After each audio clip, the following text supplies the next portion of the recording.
네, 이번 시간에는 현장에서 교사의 창의적 교수법 실천 의지를 무너뜨리는 아이들의 공격성과 분노에 대해서 알아보는 시간을 가져보도록 하겠습니다.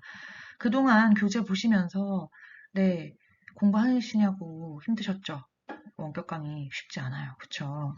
그래도 그 주무시기 전에 ASMR 듣는다고 생각하시고 참 뭐랑 비교를 하고 있는지 예, 그렇게 생각하시고 그냥 편안한 마음으로 들어주세요. 그리고 이제 짧게 공지사항 하나 드리면 저희가 기존의 강의 객수하고 지금 강의 흐름이 조금씩 바뀌고 있어요. 예, 조금씩 바뀌고 있는데 여러분들이 중간고사를 대체할 만한 과제로 제가 드렸던 발표해야 되는, 그쵸?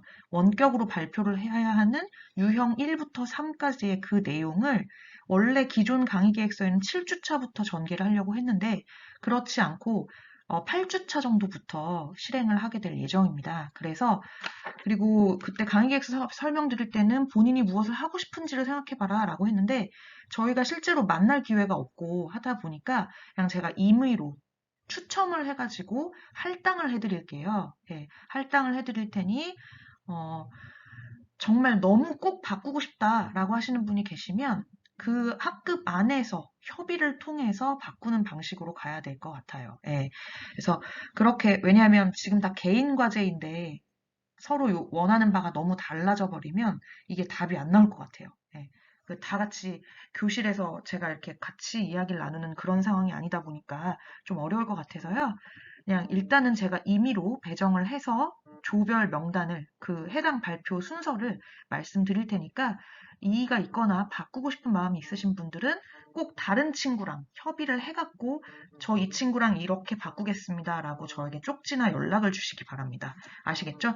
조편성은 제가 다음 주나 다다음 주에 안내할 예정이고요. 네, 그러니까 4주차나 5주차가 되겠죠. 6주차에는 제가 첫 번째, 7주차에는 제가 첫 번째 그 스토리텔링 기법이라는 거를 좀 하고, 6주차에 먼저 해드릴게요. 그래야 2주 동안 여러분들이 준비를 할 시간이 있으니까 6주차에 제가 스토리텔링 기법 먼저 샘플로 예시로 보여드릴 거고요. 7주차에는 놀이 중심 교육과정에서 놀이와 교수라는 이론 강의를 하겠습니다. 그럼 이제 8주차부터는 여러분들께서 직접 네, 이 해당되는 내용을 준비하셔가지고 네, 저에게 제출을 해주시면 되겠습니다. 자, 그러면 오늘 짧게 공지사항은 여기까지 하고요. 네, 본격적으로 현장에서 교사의 창의적 교수법 실천 의지를 무너뜨리는 아이들의 공격성과 분노에 대해서 같이 한번 살펴보도록 합시다. 네, 아기 사진이 보이시죠? 누굴까요? 제 아들입니다. 네, 지금 계속 제가 말씀드렸던 생후 8개월 된 아기예요. 가끔 그 원격 강의 녹음할 때 울음소리 들리셨을 수도 있는데, 네, 저희 아기가 요즘 들어 엄마 껌딱지가 돼가지고 자꾸 저를 찾습니다.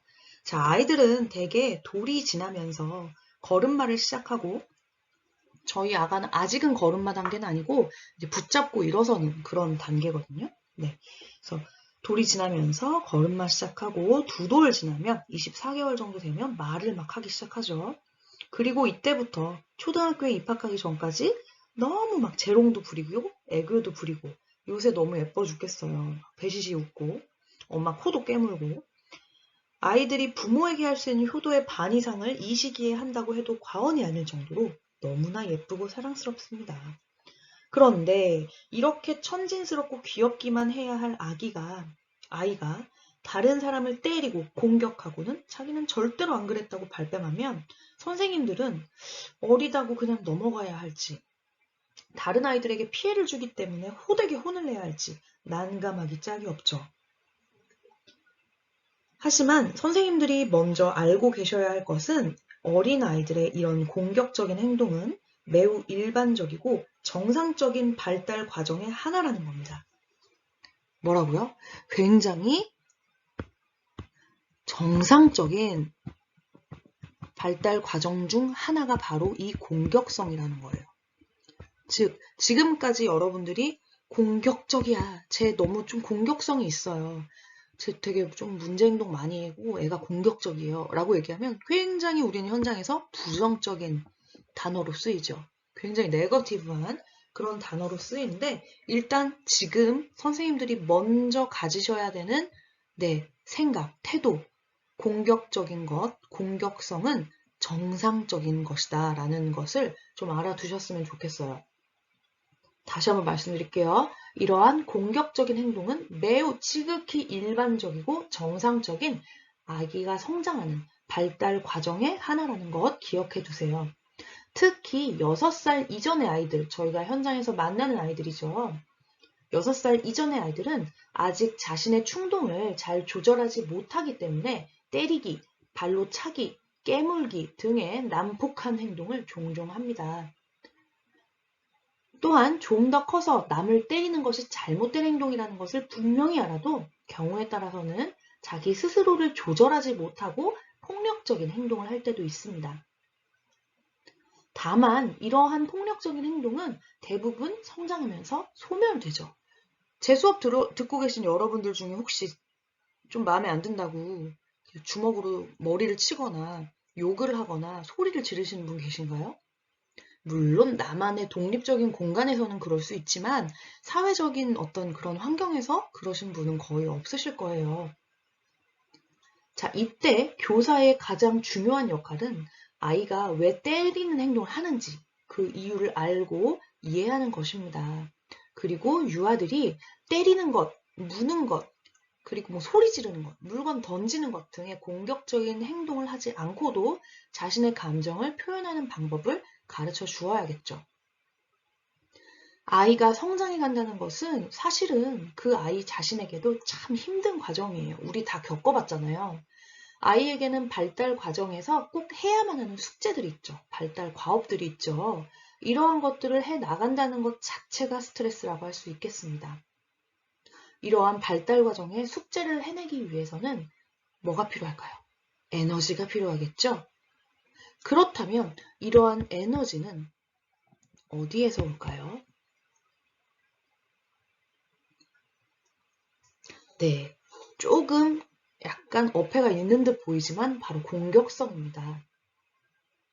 저 사람은 참 공격적이야 라는 말 어떻게 들리세요? 어감 자체가 굉장히 강하고 다루기 힘든 사람일 것 같은 부정적인 느낌을 받으시죠? 그러나 공격성이라는 것이 우리의 느낌처럼 그렇게 나쁜 의미만 갖는 것이 아닙니다.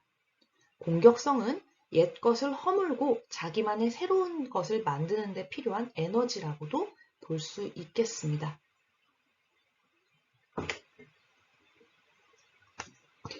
유아가 점점 성장해 갈수록 특히 성장을 막 거듭할수록 더욱더 이러한 에너지를 많이 필요로 합니다. 공격성과 심리적 독립, 스스로 알아서 한다는 것은 뗄래야 뗄 수 없을 만큼 밀접하게 관련이 있습니다. 왜요? 공격성이라는 것을 조절하는 능력이 곧 자기 조절 능력이죠. 또한 아이가 발달해 나가는 과정에서 좀 더 어려운 시기가 찾아올 수도 있습니다. 이 시기를 잘 해결하고 넘어가기 위해 아이는 자신이 가지고 있는 에너지를 그쪽으로 쏟아 부어야겠죠. 그래서 이 시기에는 자신을 통제하고 조절하는 데에는 신경을 덜 쓰게 될 수도 있습니다.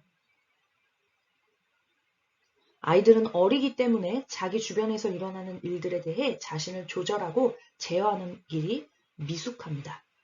다른 사람을 때리는 아이들의 행동이 꼭 부정적인 측면만 있는 것은 아니에요.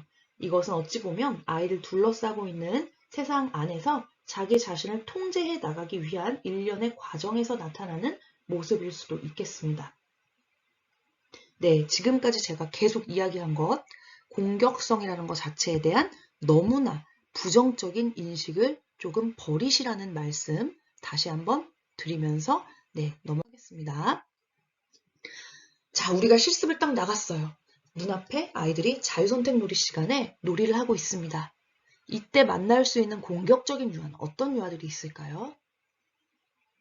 네, 이미 많이 보신 분들도 계시겠죠. 원하는 것을 할 수 없을 때 남을 때리는 유아. 네, 친구만 때리면 다행인데 친구만 때리지 않죠. 선생님도 때리고 뭐 지나가는 조리사님도 때리고 그럴 수 있어요. 기분이 나쁘면, 분노하면. 놀잇감 등 물건을 집어 던지는 유아. 깨물고 꼬집고 핥히는 유아. 침을 뱉는 유아. 이 외에 뭐 욕설을 하는 유아 등이 있겠죠. 자, 이때에 일단 여러분들 실습 가실 거잖아요. 현장 교사의 역할은 조금 달라질 거고요. 실습생의 역할은 즉시 공격적인 행동이, 즉 남에게 피해를 줄 수 있는 행동이 중단될 수 있도록 조치는 취하시되 안 돼! 그만!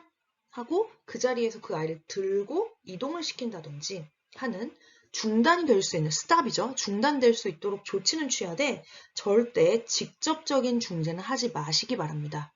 왜냐하면 그렇게 될 경우에는 책임 소재가 실습 선생님께 가게 돼 있어요.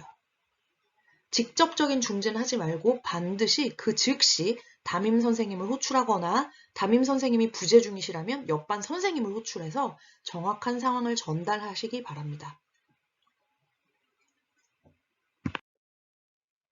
네, 예시를 한번 볼게요. 친구를 깨무는 영진이가 있습니다. 만 4세 남아 영진이는 선호와 함께 블럭놀이를 하고 있었어요. 그 둘은 주차장을 만들고 있었는데 선호가 주차장은 재미없어 라며 자동차 경주장으로 바꾸자고 해서 다른 아이들에게 막 권유를 하는 거예요. 하지만 우리 영진이는 계속 주차장 놀이가 하고 싶었던 거예요. 다른 친구들이 선호의 이야기를 듣고 자동차 경주장으로 놀이 주제가 바뀌면서 바퀴 달린 자동차로 경주장을 달리는 시험을 막 하니까 갑자기 영진이는 선호의 팔을 앙 깨물어 버렸어요. 네, 선호 어떻게 됐을까요? 앙 울음이 터졌겠죠. 그리고 도움을 요청하겠죠. 선생님, 얘가 나 깨물었어요. 그쵸? 이 정도는 일반적인 예시가 되겠죠. 그런데 이 선호라는 친구, 만약에 보통이 아니라면 똑같이 영진이를 때리거나 물거나 하는 유혈 사태가 일어날 수도 있겠습니다. 먼저 공격성의 범주에 해당하는 행위는 어떤 것들이 있을까요? 무는 행위, 소리 지르기, 물건 던지기, 때리기, 욕설하기 등이 있습니다. 그래서 오늘 우리는 무는 행동, 그리고 때리는 행동, 던지는 행동 이렇게 세 가지만 보도록 할게요. 소리 지르기 같은 경우는 상대적으로 공격성의 범주에 해당하기는 하지만 비교적 훈육이 좀 편안한 그런 범주라고 보았기 때문에 오늘은 시간 관계상 무는 행동, 물건 던지기, 때리기 이렇게 세 가지 보도록 할게요. 아까 나왔던 영진이 사례는 제가 이 수업이 끝난 후에 어떻게 하면, 솔루션이 어떻게 하면 좋을지에 대해서 여러분들이 한번 연습을 해보시길 바라는 마음에서 가져와 본 사례입니다.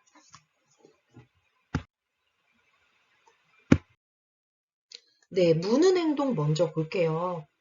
돌전의 아이들, 특히 유치가 나오는 시기의 아이들은 흔히 깨물기를 하죠. 이간할 때 잇몸이 근질근질하고 예민해지기 때문이에요. 저희 아기도 그래요, 지금.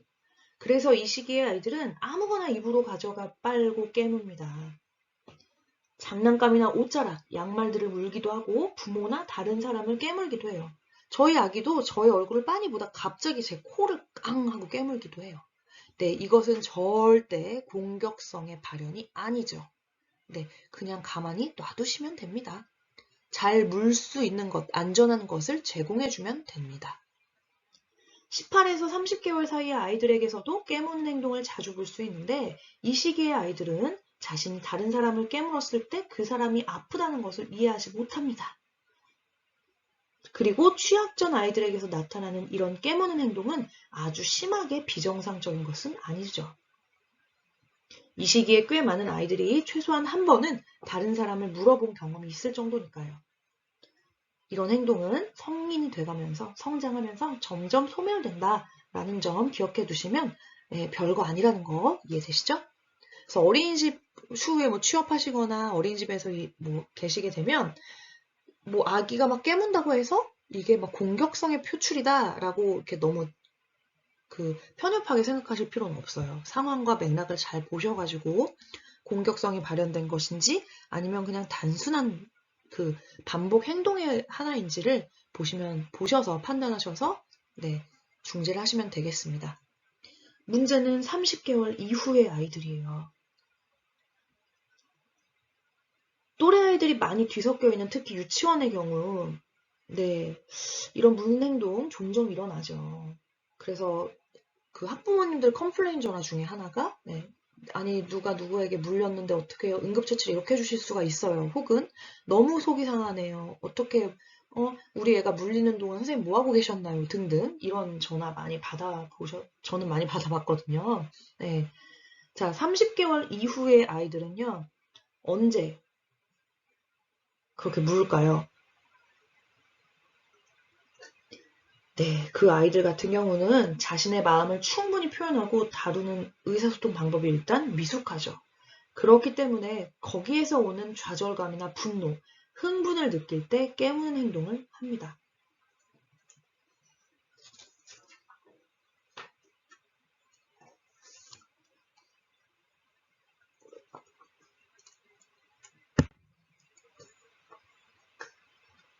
(30개월) 이후에 아이들이 그 사람을 무는 그런 이유에 대해서 그 오은영 박사님 아시죠? 정신과 전문의 선생님. 오은영 선생님이 이제 카테고리를 만들었어요. 근데 왜 아이들은 물까를 봤더니 첫 번째는 어떤 상황에서 공포를 느끼기도 하고 화가 나고 좌절감을 느끼기도 하는데 이런 것들을 아직 능숙하게 극복하거나 대처하지 못했을 때 무는 행동을 한다고 합니다. 또한 아직 자신의 충동을 잘 조절하지 못해서 물기도 합니다. 특히 자신이 코너에 몰렸다던가 다른 아이가 자기를 다치게 할 것 같은 두려움이 느껴졌을 때 앙 하고 물게 되는 거죠. 일종의 자기 방어라고 볼 수 있겠습니다. 또한 자신의 생활에서 아주 중요한 변화가 생겼을 때 아이들은 흔히 마음이 불안해지죠. 예를 들어 동생이 태어났다든지 새로 이사를 간다든지 엄마 아빠가 뭐 이혼을 하셨다든지 이때 불안해지면서 공격적인 행동이 나올 수 있는데 이런 공격적인 행동의 표현으로 다른 사람을 물기도 합니다. 그리고 이제 가장 유아기에 많이 보여지는 어떤 공격 행동의 그 원인이 다른 사람의 관심을 받으려고 할 때 이렇게 무는 행동을 하기도 하죠. 자, 만약에 이렇게 어떤 일련의 이유로 이와 같은 30개월 이후의 아이들의 무는 행동의 원인 중에 하나로 애가 물었어요. 네, 교실 상황에서 A라는 아이가 B를 물어버렸어요. 이때 선생님 어떻게 하실 건가요? 먼저 두 아이를 모두 확인을 합니다. 다친 데는 없니? 괜찮니? 네. 자, 그런데 저 같은 경우도 어떻게 하냐면 현장에 있으면 이론으로는 알고 있는데 너 지금 뭐 하는 거야? 친구 물면 어떡해? 이렇게 나와요, 말이. 예. 근데 그러면 안 된다는 겁니다. 그렇게 하시면 안 되고 어떻게 우리는 대처해야 되는지 일단 무조건 공격성을 보이는 아이들의 경우에는 침착하고 단호해지셔야 돼요, 선생님이. 침착하고 단호해지셔야 된다. 적을게요. 침착, 단호. 여기서 침착이라는 것은 차분해지기.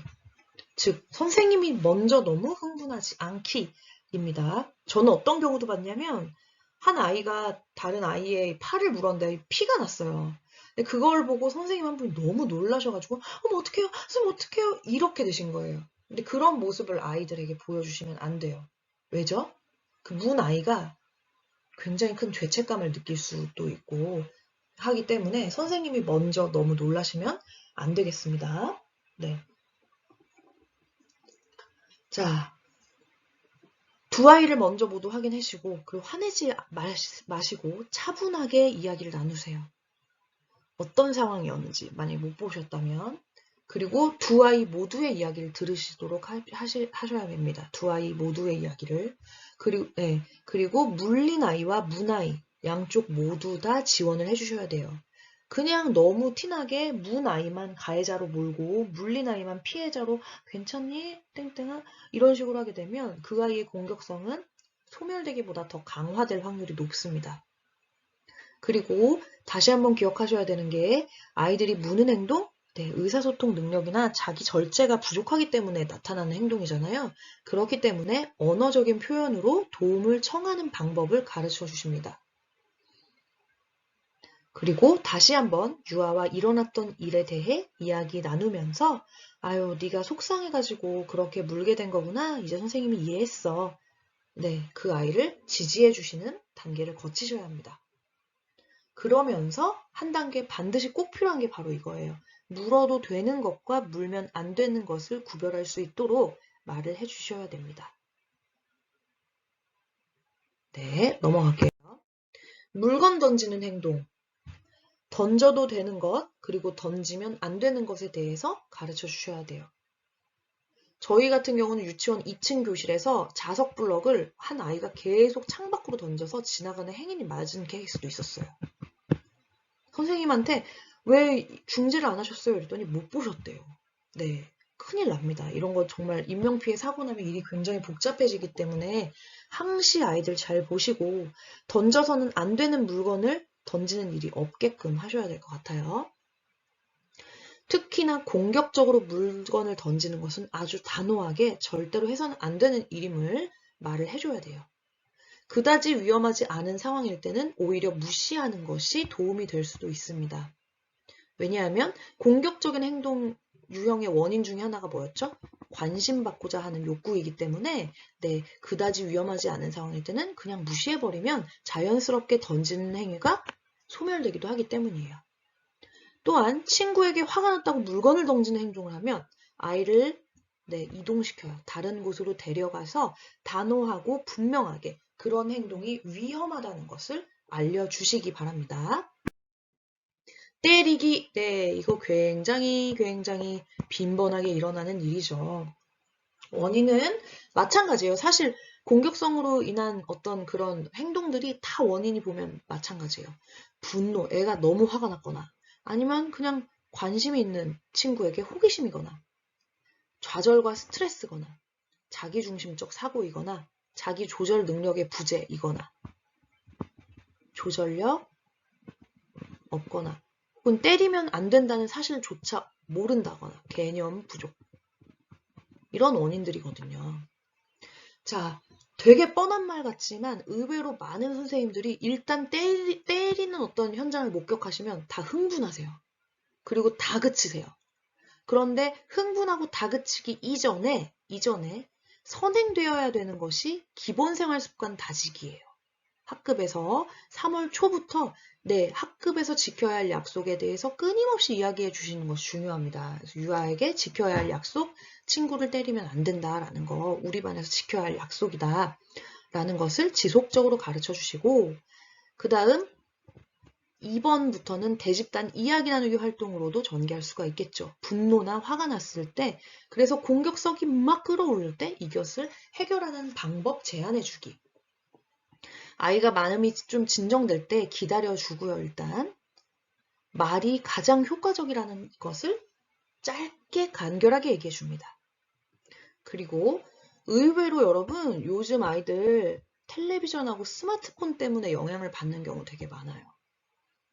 네, 그래서 공격적인 어떤 그런 내용을 담고 있는 텔레비전이나 스마트폰 어플리케이션, 유튜브 이런 것들 때문일 수도 있기 때문에 이거는 학부모님하고 좀 협의하셔가지고 시간을 제한해 주는 것도 좋을 것 같습니다. 그리고 공격적인 성향이 많은 아이들, 특히 때리는 성향이 많은 아이들의 경우에 굉장히 에너지가 많은 아이들이거든요. 그래서 이 에너지가 잘 표출될 수 있도록 몸을 마음껏 움직일 수 있는 기회를 제공해 주시는 것이 좋아요. 예전에 우리 아이가 달라졌어요의 그 채희라는 여자아이가 한번 나왔었는데 얘가 5살인데 그냥 입을 열면 무조건 욕이에요. 그리고 다른 친구들 때리고 막 물건 던지고 막 모든 것들을 다 했는데 그때 제시했던 솔루션이 뭐였냐면 검도를 배우는 거였어요. 자기 수련의 어떤 그런 과정. 예. 그래서 몸을 마음껏 움직일 수 있는 기회를 충분히 제공해 줄 것까지가 솔루션이라고 할 수 있겠습니다. 아이가 다른 사람을 때릴 때 즉시 멈추게 하고 이게 실습 선생님들의 역할이죠. 즉시 멈추게 하고 아이의 감정을 이해해 주기입니다. 네, 때리기는 여기까지만 할게요. 자, 이게 제일 중요해요, 여러분. 이거 제가 만든 거거든요. 네, 요거 잘 기억해 두시면 좋을 것 같아요. 이거는요, 비단 때리는 행동뿐만이 아니고요. 뭐 소리 지르기, 처음에 했던 물기, 그리고 욕하기, 그리고 던지기, 물건 던지기, 뭐 때리기. 등등 모든 어떤 공격성과 관련된 행위가 나타났을 때 적용해 볼 수 있는 대화법입니다. 그래서 추후에 현장 가시면 꼭 좀 한번 활용해 보셨으면 좋겠어요. 자, 일단 기본적으로 이 대화법을 하시기 전에 가지셔야 되는 마음가짐. 첫째, 제가 처음 슬라이드 때 얘기했었죠. 공격성은 아주 일반적이고 자연스러운 것이다. 즉, 공격성에 대해 너무 과도한 부정적인 인식을 버리실 것. 두 번째, 교사가 먼저 흥분하지 않기입니다. 그럴 수 있잖아요. 내가 별로 안 좋아하던 친구였는데 근데 그 친구가 하필 그날 내가 보는 앞에서 다른 친구를 때리는 모습 목격한 거예요. 그러면 100% 선생님들 어떻게 반응하세요? 김땡땡 지금 뭐 하는 거예요? 친구 때린 거야 지금? 너 일로 와봐. 이렇게 된단 말이에요. 그러시면 안 된다는 거죠. 교사가 흥분하는 거 바로 멈추시고 네, 지금부터 대화법 말씀드릴게요. 땡땡아, 많이 화가 나 보인다. 무슨 일 있었는지 이야기해 줄래? 라고 먼저 말을 걸어주세요. 그리고 아, 그랬구나. 선생님도 어릴 적에 화가 났는데 땡땡이처럼 다른 사람을 때리기도 했었어. 그런데 때리는 행동은 위험한 행동이야. 혹은 때리는 행동은 절대로 해서는 안 되는 행동이야. 네, 단호하게 얘기해 주세요. 단호하게. 그리고 이 아이가 좀 흥분을 가라앉힌 이후에 이제 그 후에 대화를 나눌 수 있습니다. 앞으로 또 너무 화가 많이 나서 친구를 때리고 싶을 때 때리는 행동 대신에 어떤 행동을 할 수 있을까? 그 아이와 함께 때리는 행동 대신 할 수 있는 방법을 찾아보는 거예요. 네. 저 같은 경우는 여기 뭐 박수를 아주 크게 치는 거야 라고 해서 적어놨는데 이거는 변화할 수 있겠죠. 선생님이 대화를 어떻게 나누시느냐에 따라서 어떤 방법들이 있을까요, 여러분? 뭐 풍선을 불어보기, 그리고 기지개 키기, 그리고 사실 때리는 것보다는 소리 지르는 게 낫죠. 예, 소리 지르는 게 낫죠. 뭐 등등 아이와 협의하셔가지고 어떤 방법으로 할지에 대해 때리는 행동 대신 대안책에 대해서 이야기를 나눕니다. 책에 대해서 이야기 나누기. 그리고 약속을 지키면 선생님이 칭찬 스티커를 줄게. 여기에 플러스로 약속을 지키지 않으면 어떡할 거니? 까지 들어가시면 돼요. 예, 반복적으로 하시다 보면 분명히 소멸됩니다. 꼭 기억하셔야 되는 것, 문제행동 유아 다루실 때는 제일 중요한 것이 이거 너무 중요해요. 일관성입니다. 우리가 수없이 많은 양육서적이나 전공서적 보시면서 원론적이고 뻔한 얘기라고 치부하시고 그렇게 해봤는데 안 돼요 라고 말하시는 선생님들 모니터링 해보면요. 100% 일관성이 없으시거나 혹은 본인은 침착하고 차분하게 대처한다고 하셨는데 굉장히 매우 화가 나 계시거나 감정의 기복이 이렇게 있으세요. 그래서 다시 한번 말씀드리지만 정리해보자면 첫째, 공격성 이라는 것 자체가 굉장히 일반적이고 자연스러운 아이들 성장의 과정이라는 거 인정해 주시고요. 두 번째, 공격성에 대한 어떤 부정적인 인식을 없애주시고 세 번째, 교사가 먼저 흥분하지 마실 것 그리고 객관적인 눈으로 아이들 한 명 한 명을 너그럽게 바라보실 것 단 위험한 행동이나 정말로 해서는 안 되는 행동에 대해서는 단호하게 지도해 주실 것 그리고 아이의 마음 많이 만져주실 것 이렇게 말씀드리도록 하겠습니다. 어떻게 오늘 강의 내용 좀 도움 많이 되셨으면 좋겠네요. 앞으로는 계속 이런 식으로 아이들의 문제행동 유형들 좀 정리해갖고 같이 이야기 나눠보는 시간도 원격 강의에 포함시키도록 하겠습니다. 고생하셨습니다.